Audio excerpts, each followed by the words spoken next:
Grande BH em pauta.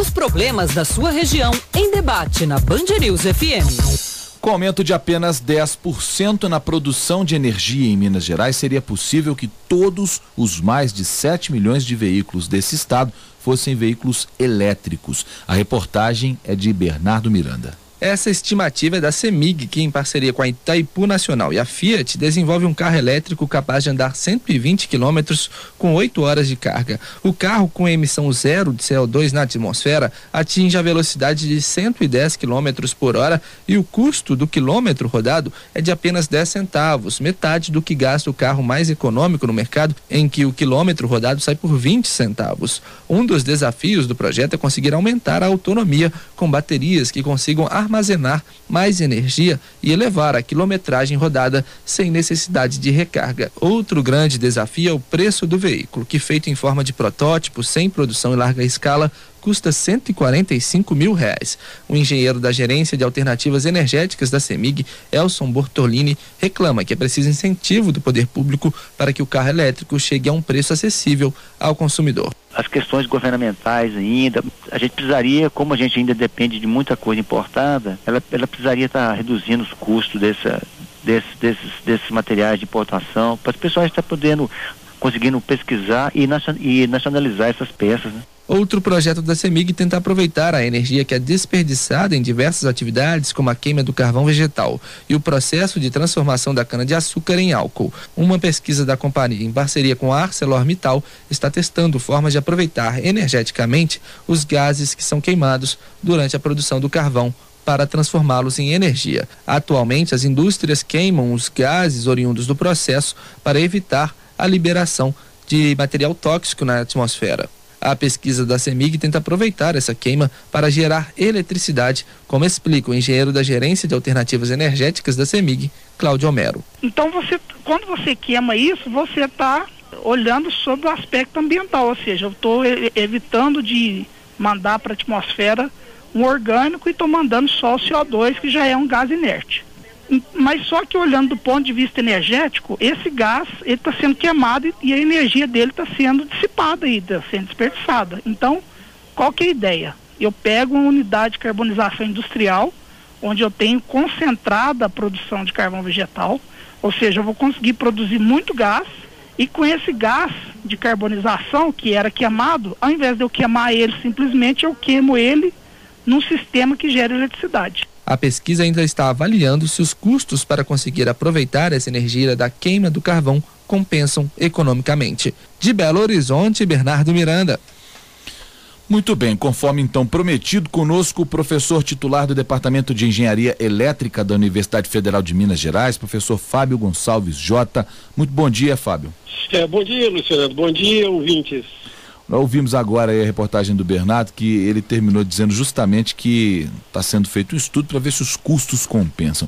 Mudar a matriz energética significa, na verdade, mexer no bolso de grandes grupos, grandes conglomerados, né? Mais precisamente tirar dinheiro desses grupos, né? De alguma forma, professor, isso pode se tornar viável para a humanidade num médio, longo prazo que seja, ou nós vamos ter que sofrer alguma grande hecatombe para que as pessoas entendam que vai ser necessário se mudar a matriz energética desse nosso planeta?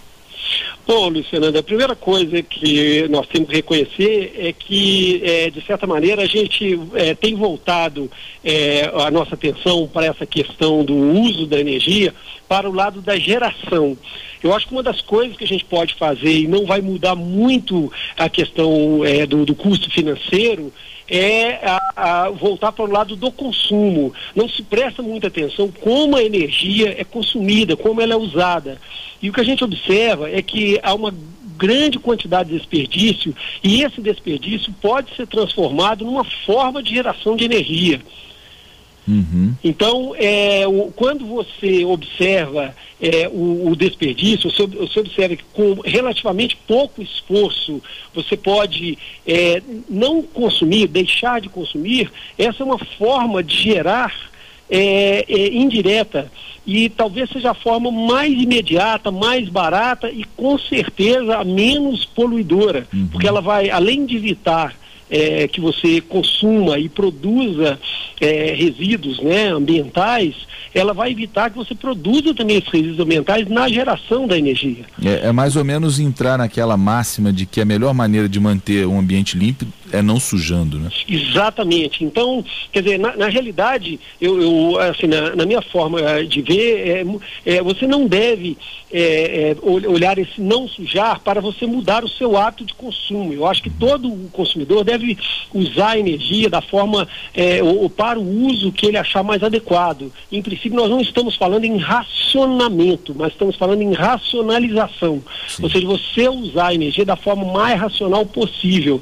Então, eu poderia elencar aqui uma série de exemplos em que é relativamente fácil você, não mudando os seus hábitos, você gastar menos energia. O pessoal sempre comenta muito a questão da redução, por exemplo, do banho, né? O tempo que se gasta, né, tomando banho, né? Que é um equipamento, né, grande consumidor de energia. Mas veja, por exemplo, talvez fosse muito mais fácil, talvez a gente convencer as pessoas a instalarem aquecedores solares, né, térmicos solares nas casas. O custo é relativamente baixo e isso pode ser atendido realizado mesmo em residências de baixo poder aquisitivo. Porque a economia com a conta de luz, no fim das contas, em algum tempo, em alguns meses, acaba compensando. Hoje em dia, numa residência de poder aquisitivo médio, né, esse sistema ele costuma se pagar em 3, 4 anos. Isso fora o conforto de você, por exemplo, tomar um banho com água muito mais temperada, e você pensando que é uma energia solar que está batendo nos tetos da casa da gente, a gente não está aproveitando, está desperdiçando essa energia. Quer dizer, então, se você pensa, não apenas do lado financeiro, mas também do lado ecológico, né, do lado ambiental e do lado do seu próprio conforto, é vantajoso. Então eu queria contrapor um pouco inicialmente, não sei se esse era o ponto que você queria chamar a atenção, Luiz. Claro. Que é o seguinte, é de que os investimentos, eles são relativamente pequenos para, por exemplo, você evitar o desperdício, e os retornos são de relativamente curto prazo. Então a questão não é a questão, digamos, de financiamento em si. Esse talvez não seja hoje o ponto central. O ponto central é mais uma questão de educação, de as pessoas verem onde estão desperdiçando e como podem evitar esse desperdício. Mais uma vez, é uma questão de mudança de hábito, né? Exatamente. Mudança de hábito, mas às vezes, quando se fala em mudança de hábito, as pessoas às vezes resistem, porque elas pensam que elas vão ter que mudar, vão ter que deixar de tomar o banho que ela quer, confortável como ela quer, ou deixar de fazer isso, fazer aquilo. Eu acho que esse não é o ponto, é exatamente verificar naquilo que ela faz no dia a dia, em todas as atividades que ela desenvolve, sem cortar nada, ela simplesmente fazer essas mesmas coisas, só que gastando menos, né? Existem várias formas, como eu falei, existem dezenas de ações simples que as pessoas podem tomar que levam aí essa redução do desperdício. O foco é reduzir o desperdício. Essa escolha que o Brasil fez por concentrar nas hidrelétricas a sua principal fonte de geração de energia, você acha que no fim das contas e com o passar dos anos, isso acabou sendo o grande responsável por essa falta, não posso dizer nem falta de conscientização, mas por esse relaxamento da própria população em utilizar a energia gerada a partir de hidrelétrica como se não houvesse amanhã? Talvez, porque em realidade o Brasil, a gente vive num país, né, realmente um país único no mundo, sobre o seguinte aspecto: nós temos fontes aparentemente inesgotáveis, nossos recursos parecem inesgotáveis. Isso vale, por exemplo, para exploração mineral, por exemplo, aqui em Minas Gerais, né, as serras estão sendo consumidas, a gente tem a impressão que isso vai durar para sempre. Mas vale particularmente também para a energia elétrica, né, gerada por hidrelétricas, em que as pessoas têm a ideia, né, passa-se a ideia de que ela é inesgotável e que ela é totalmente limpa. Na realidade, isso não é totalmente verdade. Os impactos ambientais são enormes, né? Você vê belezas naturais que o Brasil tinha, não tem mais, porque eles estão hoje debaixo de reservatórios. 7 quedas, por exemplo, né? Isso, exatamente. Belo Monte, por exemplo, o impacto que Belo Monte vai ter não é um impacto tão pequeno quanto em princípio se assume, né? Então toda a geração de energia, em maior ou menor grau, ela tem impactos ambientais. Então, esse ponto que você mencionou, né, de nós brasileiros acharmos que as nossas reservas são inesgotáveis, talvez nos leve a esse desperdício que a gente vê que, se comparado com os países europeus, por exemplo, ou mesmo na América do Norte, né, é muito menor. Por exemplo, aqui no Brasil se desperdiça muita comida, né, é muito comum você ver as pessoas jogarem fora muita comida, e no exterior você vê essa questão muito mais uma preocupação presente nas pessoas, né, que aqui a gente não tem. E vale particularmente para a energia elétrica, e talvez seja mesmo esse ponto que você levantou, né, da geração hidrelétrica. Agora, a geração hidrelétrica, por outro lado, ela coloca o Brasil numa condição muito boa, né, de não ter que usar tantas termoelétricas, né, com queima de combustível fóssil e tal, cujo impacto ambiental é bem maior, né? E as nucleares, que representam um risco grave, apesar do governo dizer que é a energia mais limpa seria a energia nuclear, mas o risco que representa é gravíssimo, né? Realmente o grande problema da usina nuclear, né, não é aí a questão do impacto ambiental, né? Realmente, sob vários aspectos, ao se considerar todos os outros aspectos de sujeira, né, do impacto ambiental, as nucleares realmente elas têm esses pontos favoráveis, mas realmente o ponto da segurança, né, é um ponto central, ainda mais no Brasil, né, onde a gente tem algumas deficiências, né, tanto de acompanhamento de processos, né, professor, de fiscalização, essas coisas que a gente já conhece. Isso. Você vê lá Angra dos Reis, por exemplo, nós temos um problema seríssimo ali, por exemplo, de que no caso de um acidente, a gente espera que nunca ocorra, né? Há uma dificuldade enorme, né, de movimentação, né? Evacuação e tudo. Então a gente não sabe o efeito que um acidente ali, que não é improvável, né, ele pode acontecer, a gente, claro, espera que isso nunca ocorra, né? Mas um acidente na usina nuclear tem consequências, né? Assim, você vê, Chernobyl, que teve um acidente há quantos anos? Há 20 anos. 20 e poucos anos, 26 anos já, né? Isso. Por aí. E até hoje ainda a gente paga por aquele acidente, né? A população russa sofreu muito com isso, a população ucraniana. Mas enfim, desculpa, pode concluir, professor. Pois não, nós do Brasil, inclusive, chegamos a comprar aquela carne que o pessoal chamava na época carne chernobilizada, né? Que tinha sido contaminada e aqui no Brasil ficou estocada aí durante vários anos, né? Sem poder usar nem nada. Então os impactos são enormes mesmo, né? Bom, muito só para a gente deixar claro para o ouvinte, a gente gosta da informação, quando a gente traz a informação, tem que ser completa, né, professor? 26 de abril de 1986 foi o acidente nuclear na usina de Chernobyl. Pois é, então são, na verdade, 26 anos mesmo, a gente dá a conta certa, né? Exatamente. Então nós estamos fazendo, na verdade, agora, né, acabamos de passar 26 anos, né? Quer dizer, há tantos anos atrás e até hoje há impactos, né, locais e também não locais, né?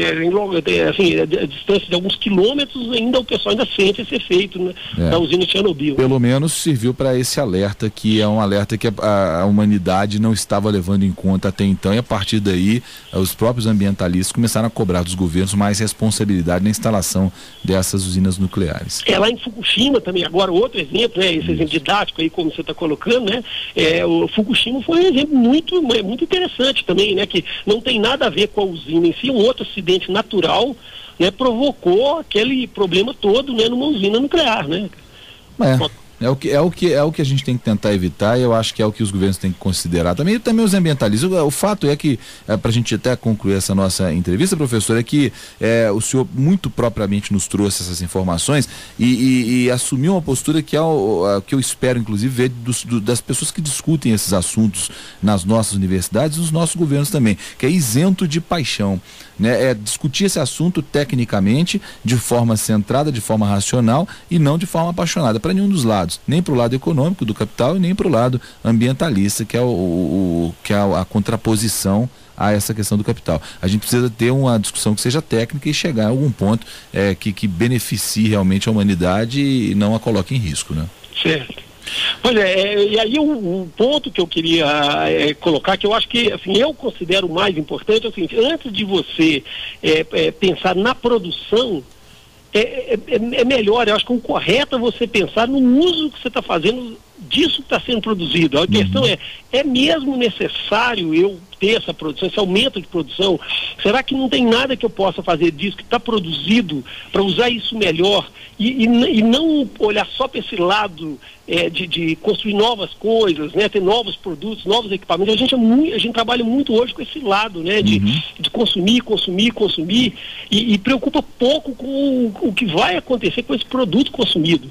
Então, no caso da energia, eu pessoalmente acho que o foco precisa de ser mudado para essa questão de como a energia produzida é gasta. E isso é econômico. Então, a questão que você levantou inicialmente, né, que é a questão do custo dessa produção de energia, eu acho que o mais barato é exatamente você olhar para esse lado. Ele é benéfico para todas as partes.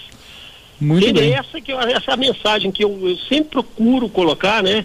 Exatamente, o consumidor está atento para o uso que ele está fazendo em todos os insumos que ele tem à sua frente, né? Que ele usa, né? Vale para energia, vale para gás, para água, para alimentação, para tudo, né? Uma boa reflexão que fica para os ouvintes da Band News FM. Professor Fábio Gonçalves Jota, titular do Departamento de Engenharia Elétrica da Universidade Federal de Minas Gerais. Muitíssimo obrigado pelas informações, por participar conosco aqui desse nosso grande BH em Pauta aqui na Band News FM. Um abraço para o senhor, um bom dia. Um abraço, bom dia, muito obrigado pela